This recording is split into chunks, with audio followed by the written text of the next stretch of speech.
प्रदेश bulletin में मैं हूं आपके साथ इशिता तिवारी। रुक करेंगे बुलेटिन में अम्बेडकर नगर का, जहां ब्लॉक प्रमुख प्रतिनिधि व अन्य 2 लोगों पर नौकरी के नाम पर जमीन हड़पने का आरोप लगा है।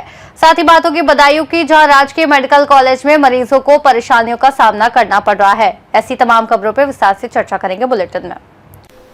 अम्बेडकर नगर की तहसील टांडा क्षेत्र से विकासखंड बसकारी में गंभीर मामला सामने आया है, जिसमें सोशल मीडिया पर तेजी से वायरल हो रहे वीडियो में नौकरी का झांसा देकर जमीन अपने नाम करवाने जैसे आरोप लगाए गए हैं। वीडियो में ब्लॉक प्रमुख प्रतिनिधि कृष्णचंद सिंह उर्फ केसी सिंह का नाम भी जोड़ा गया है और संकेत दिए जा रहे हैं कि ये किसी एक व्यक्ति का नहीं बल्कि कथित तौर पर एक संगठित गिरोह का मामला हो सकता है, जो लोगों को नौकरी का लालच देकर उनकी जमीन पर कब्जा और लोन लेने का काम कर रहा है। हालांकि चैनल द्वारा इस वीडियो की स्वतंत्र पुष्टि नहीं की गई है, परंतु मामले की गंभीरता को देखते हुए प्रशासन की जिम्मेदारी बढ़ जाती है और जरूरी है कि संबंधित अधिकारी निष्पक्ष और पारदर्शी जांच कर सच्चाई सामने लाएं। मैं साल चतुर्वेदी ग्राम पूरा चौबे का निवासी हूँ। मैं कान से विकलांग हूँ। 67% सर्टिफिकेट मेरे पास उपलब्ध है। मेरे गांव के मानस चौबे नाम के मुझे नौकरी दिलाने का झांसा देकर कृष्णचंद सिंह के पास लेकर गए, जो ब्लॉक प्रमुख संजय सिंह का प्रतिनिधि खुद को बताता है। उन्होंने मेरा आधार कार्ड, पैन कार्ड, मार्कशीट की फोटोकॉपी ली और ओरिजिनल मुझे वापस कर दिया। फिर कुछ एक बाद बरसात में जून जुलाई की बात है, फिर 2-3 महीने कुछ कोई बात नहीं हुई। फिर नवंबर में उन्होंने मुझे बुलाया कि मैं कुछ ज़मीन ले रहा हूँ, तुम्हारे खेत पर 10 लाख रुपए लोन लूँगा। 1 महीने के अंदर मैं पूरा लोन चुका कर तुम्हारा ज़मीन वापस करके तुम्हें 2-3 लाख रुपए दूंगा और तुम्हारे कान का ऑपरेशन करवा दूँगा। फिर उन्होंने कुछ दिन बात नहीं हुए। फिर कल दिनांक 13 तारीख को उन्होंने मुझे नशे की गोली खिलाकर ले गए और मुझे ज़बरदस्ती मेरा खेत लिखवा रहे थे। और जब मैं दस्तावेज पढ़ने लगा तो उन्होंने पढ़ने नहीं दिया। मुझे नशे की गोली खिलाने में नीरज तिवारी, मानस चौबे शामिल थे और इस पूरे कांड में मानस चौबे, नीरज तिवारी और केसी। अम्बेडकर नगर से सीनियर संवाददाता अजय कुमार उपाध्याय के साथ हरिलाल प्रजापति की रिपोर्ट। आजमगढ़ में जिलाधिकारी रविंद्र कुमार ने सीएम युवा उद्यमी विकास अभियान के तहत हरिऔध कला केंद्र में आयोजित मेगा क्रेडिट कैंप का फीता काटकर और दीप प्रज्वलित कर शुभारंभ किया। उन्होंने युवाओं को अधिक से अधिक आवेदन कर लोन दिलवाने और ब्रांचवार लक्ष्य पूरा करने का निर्देश दिया, ताकि स्वरोजगार बढ़े और राज्य देश के विकास में योगदान मिल सके। जिलाधिकारी ने बैंकों को आवश्यक कागजात पूरी होने पर भी आवेदकों को हफ्ते तक दौड़ाने से रोकने, आवेदन निरस्त न करने और ऋण स्वीकृति शीघ्र करने के निर्देश दिए। उन्होंने IITI, पॉलिटेक्निक व डिग्री कॉलेज पास आउट छात्रों और स्टार्टअप करने वाले युवाओं को प्राथमिकता देने, सीएम युवा स्वरोजगार योजना, प्रधानमंत्री रोजगार सृजन कार्यक्रम और ODOP के लक्ष्यों की प्राप्ति सुनिश्चित करने और लोन में 10 से 15% सब्सिडी पहले से शामिल करने पर जोर दिया। जिलाधिकारी ने CD रेशियो बढ़ाकर जनपद का 40% से ऊपर करने, लक्ष्य निर्धारण कर उनकी प्राप्ति सुनिश्चित करने और पहले अस्वीकार हुए आवेदकों को पुनः मार्गदर्शन देने की बात कही। इस अवसर पर अभियान के तहत 20 लाभार्थियों को ऋण स्वीकृति पत्र, चेक वितरित किए गए। कार्यक्रम में उपायुक्त उद्योग LDM, क्षेत्रीय प्रबंधक ग्रामीण बैंक, क्षेत्रीय प्रबंधक SBI, DDM, नाबार्ड सहित अन्य बैंक प्रतिनिधि उपस्थित रहे। सर, आज जो कार्यक्रम इसी में किया गया, क्या क्या हुआ है आज जनपद स्तर पे सीएम युवा उद्यमी विकास अभियान के अंतर्गत लोन मेला का आयोजन किया गया है, जिसमें आपने देखा कि जनपद के कोने कोने से विभिन्न लोग जिनको कि लोन मिला है वो आके अपना चेक रिसीव किए हैं। साथ ही साथ जो उपस्थित लोग हैं उन्हें इस योजना के बारे में भी बताया जाएगा और स्पेशली डॉक्यूमेंटेशन के बारे में भी क्लियर किया जाएगा। इस योजना के साथ साथ मुख्यमंत्री युवा स्वरोजगार योजना है, प्रधानमंत्री रोजगार सृजन कार्यक्रम है, ODOP है और अन्य जो योजनाएं हैं उसमें सरकार के निर्देश के दायरे में विशेषकर माननीय मुख्यमंत्री जी की इच्छा रहती है जितने भी पात्र लोग हैं, इच्छुक हैं, उनसे आवेदन करवा के ज़्यादा से ज़्यादा लोगों को लोन दिलवाया जाए ताकि वो स्वरोजगार करके अपना इनकम बढ़ाएं और अपने परिवार के साथ साथ अपने राज्य और देश के विकास में भी अपना अंशदान दें, अपना सहयोग दें। तो हमारी ये कोशिश है कि जनपद के अधिक से अधिक लोगों को लोन मिले और उसमें हमारे सभी जो बड़े बैंकर्स हैं, चाहे यूनियन बैंक हो, SBI हो, पंजाब नेशनल बैंक हो, यूपी ग्रामीण बैंक हो, बैंक ऑफ बड़ौदा हो, अन्य सभी बैंक के अधिकारीगण हैं यहाँ। तो हमने उनसे यही अपील की है कि ब्रांच वाइज बैठक लेके अधिक से अधिक लोगों का आवेदन को मेरिट के आधार पर डिस्पोज ऑफ करें और उनकी जो भी पात्रता है उसके आधार पर लोन देकर। आजमगढ़ से सीनियर संवाददाता CB भास्कर की रिपोर्ट।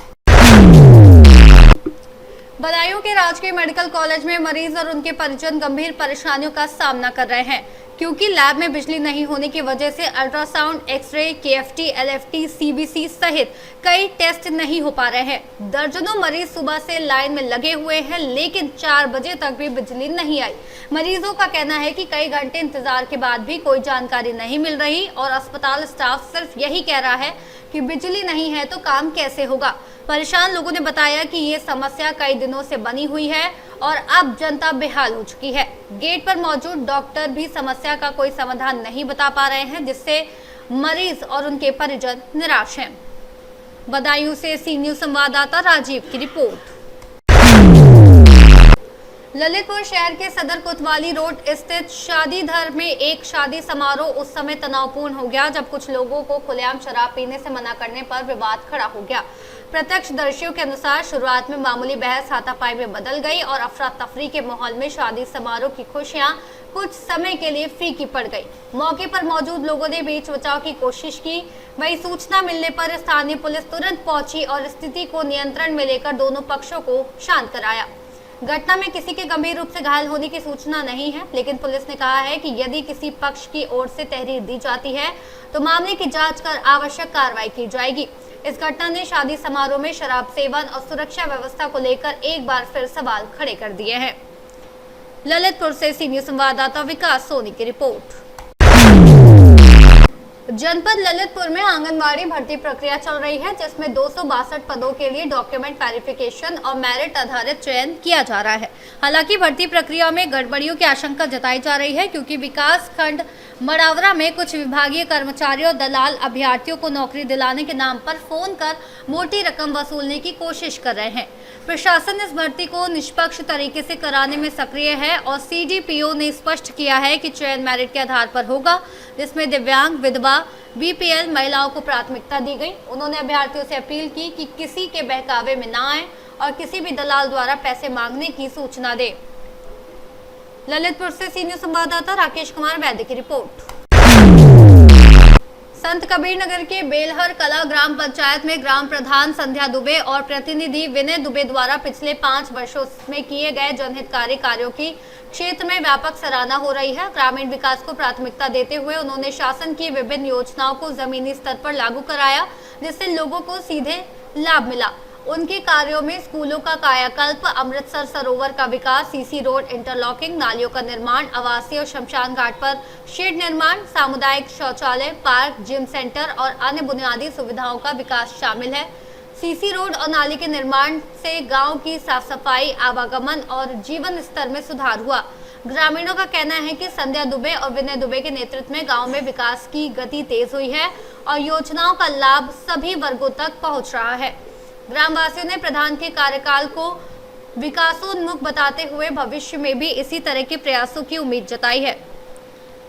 कौन गाँव है चाचा ये बताइए, प्रधान जी के द्वारा कोई काम हुआ है? बहुत काम हुआ सर। कुछ है जानकारी आपको? बहुत जानकारी, उनके द्वारा से बहुत अच्छे काम हो रहे हैं। काम अच्छा हो रहा है? बहुत अच्छे काम है। कुछ जानकारी हो तो जरा बता दीजिए। नहीं काम तो बहुत अच्छे कर रहे हैं। क्या नाम है आपका? निशान सर। बताइए क्या नाम है आपका? राम जतन सर। ये कौन सा ग्राम सभा है? सुम्भा। प्रधान जी के द्वारा कोई काम हुआ है? हाँ, सब काम हुआ सर। यहाँ से सुंदरीकरण भी अच्छा हुआ है। गांव में नाला नाली सब बना है, ठीक है। उनके द्वारा कोई काम नहीं, पोखरे का इतनी है, सब सुंदर ही अच्छा बनाए हैं। अच्छा, काम अच्छा हुआ उनके द्वारा? उनके द्वारा काम अच्छा हुआ। क्या नाम है आपका? राम जतन। नाम चौहान। ये बताइए प्रधान जी के द्वारा यहाँ कौन कौन सा काम हुआ? सर देखिए आज पोखरा पार्क बना है, सब स्कूल प्राइमरी सब गांव में भी खंजा लगा है, सब आरसी सील हो गया है। बहुत कुछ यहाँ पे काम हो गया है। कोई काम ऐसा नहीं है कि इधर आने जाने की कोई तकलीफ हो, नाला हो, कुछ सब कुछ यहाँ पे अच्छा है। पार्क में ताला बीला कुछ सब एक सील लगा है। अच्छा, प्रधान जी के द्वारा काम अच्छा हुआ? अच्छा हुआ, बहुत अच्छा हुआ है। क्या नाम है आपका? शिव गुलाम। देखिए, मैं विनय कुमार दुबे, ग्राम प्रतिनिधि सुम्हा। गांव में मनरेगा पार्क बनवाया गया है, जिससे लोगों को सुबह शाम टहलने के लिए यहाँ जो है आसानी रहती है, सब लोग टहलते हैं। और अमृत सरोवर बनवाया गया है। सभी विद्यालय जो यहाँ हैं, ये कंपोजिट विद्यालय और सेकंड विद्यालय, उसका कायाकल्प हो गया है। मतलब उसमें आप देखेंगे सारे कमरे में टाइल्स लगा हुआ है, सारे कमरे में बिजली की व्यवस्था, सभी बच्चों को बैठने की व्यवस्था। और इसके बाद गाँव में कहीं ऐसा बचा नहीं है शेष जहाँ जो है इंटरलॉकिंग न करवाया गया हो और नाली की जहाँ व्यवस्था न कराई गई हो। मतलब आप गांव में घूम लीजिए, कहीं भी विकास के नाम पर कुछ अधूरा आपको मिलेगा नहीं। और अगर थोड़ा बहुत दो एक जगह मिलेगा, वो भी शीघ्र ही 1 महीने के अंदर वो पूरा हो जाएगा। पूरा गांव हमारा विकास कार्यों से संतृप्त हो जाएगा। सरकार की जितनी योजनाएं हैं सब ज़्यादा से ज़्यादा आप लाना चाहते हैं यहाँ पे? बिल्कुल, योजना आया भी है हमारे। देखिए यहाँ अमृत सरोवर पर हाई मास्क लाइट आई हुई है, हाई मास्क लाइट लगी है। मनरेगा पार्क पर हाई मास्क लाइट लगी है। सती माँ के स्थान पर हाई मास्क लाइट लगी है। अम्बेडकर पार्क बना है इस गांव में जो है, वहाँ भी हाई मास्क की लाइट बनी है। और यहाँ अम्बेडकर हर जात के लिए यहाँ व्यवस्था बनाई गई है। चाहे किसी भी जात के जो भी निवासी हैं, सबके लिए प्रयास किया गया है कि सारे लोगों को सुविधा जो है, और उनके जो है महापुरुषों की भी सुविधा, जैसे SC जाति के लिए हमने अम्बेडकर पार्क वहाँ करवा दिया है। उसकी भी बाउंड्री वाल हो गई है। वहाँ जो है हाई मास्क लगा है, मूर्ति बैठ गई है। शीघ्र ही वहाँ भी छत लगने की भी तैयारी होने जा रही है। और यहाँ देखिए जो है शमशान घाट का भी निर्माण कार्य हुआ है। और यहाँ प्राइमरी विद्यालय और कंपोजिट और 2 प्राइमरी है। एक प्राइमरी में थोड़ा सा बच्चे कम हैं तो वो बंद होने के कगार पर, लेकिन वो बाल वाटिका के रूप में कन्वर्ट हो गया, लेकिन उसकी भी कायाकल्प हो चुका है। तो यहाँ हमारे हिसाब से चाहे वो सड़क का, और दूसरी बात हमारे यहाँ कुछ लोग आवास विहीन हैं, लेकिन यह है कि जिसका लिस्ट में नाम था उसको मिल गया है, और जिसका लिस्ट में नाम है उसको शीघ्र ही मिलने वाला है। सब स्वीकृत हो गया है और उनको मिल भी जाएगा। तो कुछ ऐसे लोग हैं जो बचे हुए हैं। बाकी गांव में कहीं कोई गली कोची आप पाएंगे नहीं जहां जो है इंटरलॉकिंग न हुआ हो, नाली न बना हो। ये 95% संपूर्ण हो गए हैं। नाली का थोड़ा 5% छोड़ के बाकी सब संपूर्ण हो गए हैं। और जो बचा है थोड़ा बहुत, वो हम प्रयास करके फाइल स्वीकृत हो गई है, उसको भी पूरा करवा देंगे। और शीघ्र ही एक अमृत सरोवर और यहाँ बनने जा रहा है। ये अमृत सरोवर है, इसके बाद एक अमृत सरोवर और बनने जा रहा है। इसका लाभ भी लोग ले रहे हैं। आप देख रहे हैं पानी को हम जो है बड़ी अच्छी व्यवस्था करके इतना स्वच्छ रखे हैं कि इसमें जो है कोई गंदगी नहीं आती है। सारे बच्चे स्नान कर रहे हैं। अभी आप फोटो में जाइए, खींचिए, सभी बच्चे स्नान करते हुए मिलेंगे। गांव के लोग भी स्नान करते हुए पाएंगे आप।